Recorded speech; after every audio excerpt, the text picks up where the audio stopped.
नमस्कार, मैं हूं गीतिका पांडे। चलिए देखते हैं झारखंड की 15 फटाफट बड़ी खबरों को।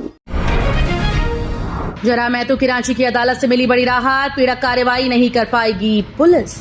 जयराम महतो को रांची की अदालत से बड़ी राहत मिल गई। कोर्ट ने युवा नेता जयराम महतो के खिलाफ किसी भी तरह की पीड़ित कार्रवाई पर 10 जून तक रोक लगा दी। सोमवार को रांची सिविल कोर्ट के अपर न्यायायुक्त ने जयराम महतो के खिलाफ किसी भी तरह की पीड़क कार्रवाई पर रोक के फैसले को विस्तार दिया। हेमंत सोरेन के खिलाफ ईडी की complain case MP MLA court में ट्रांसफर। मनी लॉन्ड्रिंग और जमीन घोटाले के आरोपी पूर्व मुख्यमंत्री हेमंत सोरेन के खिलाफ प्रवर्तन निदेशालय की ओर से दर्ज की गई कंप्लेन केस पर अब रांची के एमपी एमएलए कोर्ट में सुनवाई होगी। इससे पहले इस केस की सुनवाई रांची सिविल कोर्ट के सीजेएम कोर्ट में चल रही थी। झारखंड में काउंटिंग सेंटर की किलेबंदी, सीसीटीवी की निगरानी और वीडियोग्राफी के बीच होगी मतगणना। झारखंड की 14 लोकसभा सीटों पर आज होने वाली मतगणना के लिए भारत निर्वाचन आयोग की गाइडलाइंस के अनुसार सभी आवश्यक तैयारियां पूर्ण कर ली गई हैं। स्ट्रांग रूम को खोलने से लेकर ईवीएम को काउंटिंग टेबल तक लाने और इसके बाद काउंटिंग की प्रक्रिया 360 डिग्री एंगल वाले सीसीटीवी के साथ साथ वीडियो कैमरे की निगरानी में पूरी की जाएगी। झारखंड में नई शक्ति जेबीकेएसएस का होगा उभार। कई सीटों पर एनडीए और इंडिया को दी कड़ी टक्कर। दशकों से क्षेत्रीय राजनीति की प्रयोगशाला रहे झारखंड में इस लोकसभा चुनाव में एक अहम राजनीतिक परिघटना हुई। ये है जेबीकेएसएस यानी झारखंडी भाषा खतियानी संघर्ष समिति नामक संगठन का सियासी उभार। झारखंड के डोमिसाइल भाषा, नौकरी और परीक्षा जैसे सवालों पर 4 सालों से आंदोलन करने वाले युवाओं की इस संगठन ने राज्य की 8 लोकसभा सीटों पर अपने उम्मीदवार उतारे। झारखंड में हाईवे पर सफर करना हुआ महंगा। भारतीय राष्ट्रीय राजमार्ग प्राधिकरण ने देश भर में टोल दरों में वृद्धि करने का निर्णय लिया। अब राजमार्गों का उपयोग करने वाले वाहन चालकों को सोमवार से अधिक भुगतान करना होगा। इससे झारखंड से गुजरने वाले राष्ट्रीय राजमार्ग भी प्रभावित होंगे। झारखंड के कई इलाकों में बारिश की संभावना, चलेंगी तेज हवाएं। झारखंड में बीते करीब 2 हफ्ते से प्रचंड गर्मी का सितम झेल रहे रांची और उसके आसपास के लोगों को थोड़ी राहत मिली। अधिकतम तापमान जो पिछले कुछ दिनों से आग बरसा रहा था वो 35.4 डिग्री पर आ गिरा। उधर पलामू क्षेत्र में अधिकतम तापमान 4 डिग्री तक पहुंच गया। झारखंड में प्यास बुझाने के लिए कुएं में कूदे 40 बंदरों की मौत। चरवाहों ने ग्रामीणों को दी जानकारी। झारखंड में बढ़ती गर्मी और लू के कारण पिछले 1 सप्ताह में 1.5 दर्जन लोगों की मौत हो चुकी है। पशु पक्षी बेहाल हैं। पलामू जिले के पांकी मुख्यालय से 3 किलोमीटर दूर सोरठ जंगल के पास एक कुएं में डूबकर 40 बंदरों की मौत हो गई।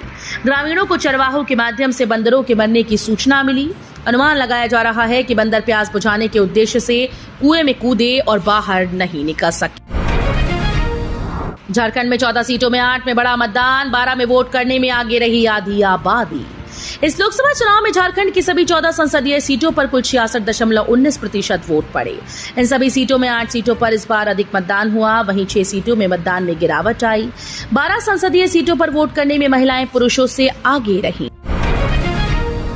झारखंड में मतगणना से पहले भाजपा ने खटखटाया चुनाव आयोग का दरवाजा। झारखंड में काउंटिंग की तैयारियां शुरू हैं। इस बीच बीजेपी का एक प्रतिनिधिमंडल न्यायिक मामले के प्रमुख सुधीर श्रीवास्तव की अगुवाई में चुनाव आयोग पहुंचा। भाजपा ने निर्वाचन आयोग से काउंटिंग के समय एजेंट्स की सुरक्षा के लिए ज्ञापन दिया।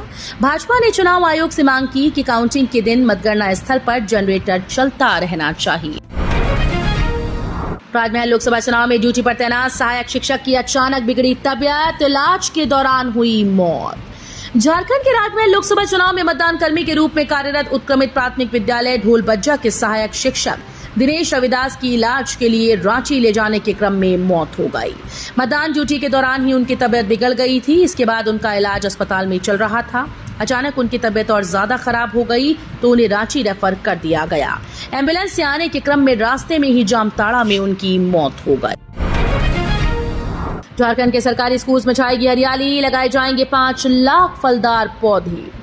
झारखंड के सरकारी स्कूल हरे भरे नजर आएंगे। इसके लिए झारखंड शिक्षा परियोजना ने अभियान शुरू कर दिया। इस अभियान के तहत सरकारी स्कूल्स में 5 लाख फलदार पौधे लगाए जाएंगे। इसके लिए प्राइमरी, मिडिल और हाई स्कूल को राशि भी उपलब्ध करा दी गई। गोलीकांड की घटना के बाद उत्पाद विभाग ने एक्सट्रीम बार को किया सील। चुटिया थाना क्षेत्र स्थित एक्सट्रीम बार को उत्पाद विभाग ने सोमवार को सील कर दिया। बीते 27 मई को हुई गोलीकांड की घटना के बाद उत्पाद विभाग की टीम ने ये कार्रवाई की बीते 27 मई की रात 1 बजे हत्या की घटना हुई थी। इस मामले में पुलिस ने हत्या के मुख्य आरोपी अभिषेक सिंह उर्फ विक्की को गया जिला से गिरफ्तार किया था। रिजल्ट से पहले बम शेयर बाजार, सच हो रही मोदी की 4 जून वाली भविष्यवाणी। प्रधानमंत्री नरेंद्र मोदी ने संसद और अपने इंटरव्यू में कहा था कि सरकारी कंपनीज में पैसा लगा दीजिए क्योंकि 4 जून को शेयर मार्केट उड़ान भरने वाला है। पीएम मोदी की यह भविष्यवाणी एग्जिट पोल के नतीजे आने के बाद सही साबित हुई।